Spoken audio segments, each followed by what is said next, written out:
பூட்டிய வீட்டிற்குள் தந்தை மகள் சடலமாக மீட்கப்பட்ட விவகாரத்தில் போலீசார் டாக்டர் ஒருவரை கைது செய்துள்ளார்கள்.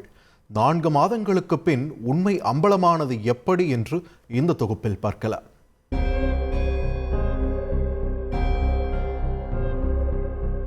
சென்னை அடுத்த திருமுல்லைவாயலில் உள்ள அடுக்குமாடி குடியிருப்பு அது. அன்று காலையிலேயே போலீசார் அங்கு குவிந்திருந்தனர். கூடவே ஆம்புலன்ஸும் நிறுத்தப்பட்டிருந்தது. திடீரென இந்த அடுக்குமாடி குடியிருப்பு வளாகத்தில் இப்படி போலீசார் குவிந்திருக்க காரணம் 2 சடலம். ஆம், இந்த அபார்ட்மெண்டில் பிரபல சாமியார் அன்னபூரணிக்கு சொந்தமான வீடு ஒன்று உள்ளது. அதை அவர் வாடகைக்கு விட்டிருக்கிறார். அந்த வீட்டுக்குள் அழுகிய நிலையில் 2 சடலங்கள் கிடந்திருக்கின்றன. சடலமாக கிடந்தவர்கள் யார்? அவர்கள் எப்படி இறந்திருப்பார்கள்? யார் இந்த வீட்டின் வாடகைதாரர் போன்ற கேள்விகளுக்கு விடை தேடி விசாரணையை தொடங்கினார்கள். அதில்தான் அனைத்து உண்மைகளும் அம்பலமாகி இருக்கிறது.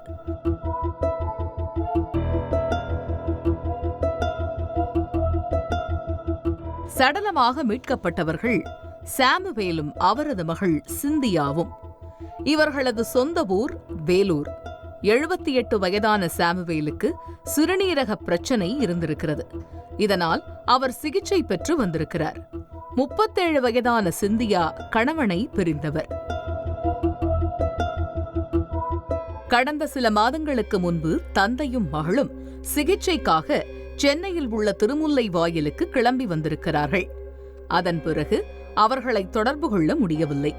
இந்த சூழலில் கிறிஸ்துமஸ் பண்டிகையை கொண்டாட சிந்தியாவின் உறவினர்கள் திருமுல்லைவாயலில் உள்ள அபார்ட்மெண்ட்டுக்கே வந்து பார்த்திருக்கிறார்கள். வீடு பூட்டப்பட்டிருந்திருக்கிறது. அக்கம் பக்கத்தாரிடம் விசாரித்தபோது ஒரே ஒரு இளைஞர் மட்டும் அடிக்கடி இங்கு வந்து செல்வதாக கூறியிருக்கிறார்கள். இதனால் அதிர்ச்சியடைந்த சிந்தியாவின் உறவினர்கள் திருமுல்லைவாயல் காவல் நிலையத்தில் புகார் கொடுத்திருக்கிறார்கள். அந்த புகாரின் பேரில் போலீசார் விசாரணையை தொடங்கிய போதுதான் வீட்டுக்குள் இருவரும் சடலமாக கிடந்தது தெரிய வந்திருக்கிறது. போலீசாரின் தொடர் விசாரணையில் அடிக்கடி அந்த வீட்டுக்கு வந்து சென்ற சாமுவேல் எபனேசர் என்பவரை பிடித்து விசாரித்திருக்கிறார்கள். அதில்தான் அடுக்குமாடி குடியிருப்பில் என்ன நடந்தது என்ற உண்மை வெளிவந்திருக்கிறது.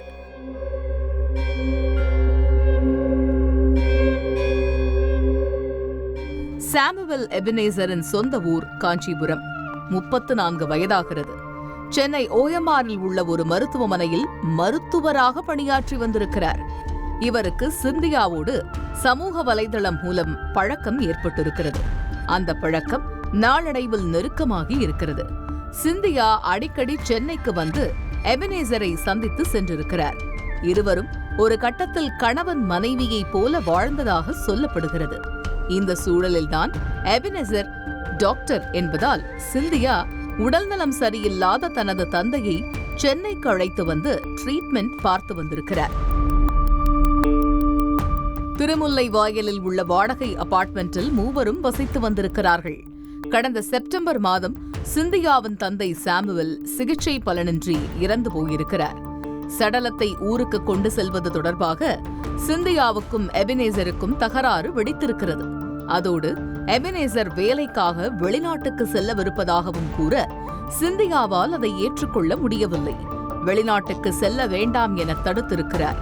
இதனால் இருவருக்கும் வாக்குவாதம் முற்றியிருக்கிறது. அப்போது எபனேசர் சிந்தியாவை கீழே தள்ளிவிட்டதில் தலையில் அடிபட்டு மயங்கி அப்படியே இறந்து போயிருக்கிறார். தந்தை மகள் இருவரும் இறந்து விட்டதால் பயந்து போன எபனேசர் வீட்டை பூட்டிவிட்டு வெளியே சென்றிருக்கிறார்.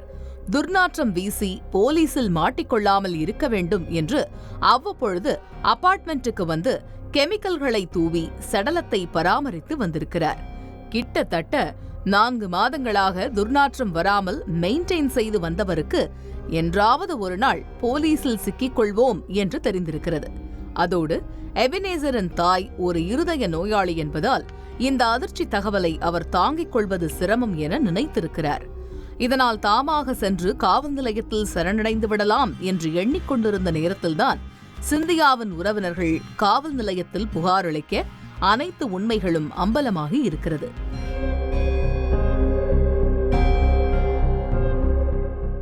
போலீசார் எபினேசரை கைது செய்து விசாரித்து வருகின்றனர். அடுத்த கட்ட விசாரணைக்கு பிறகுதான் இந்த சம்பவத்தின் முழு பின்னணியும் தெரியவரும்.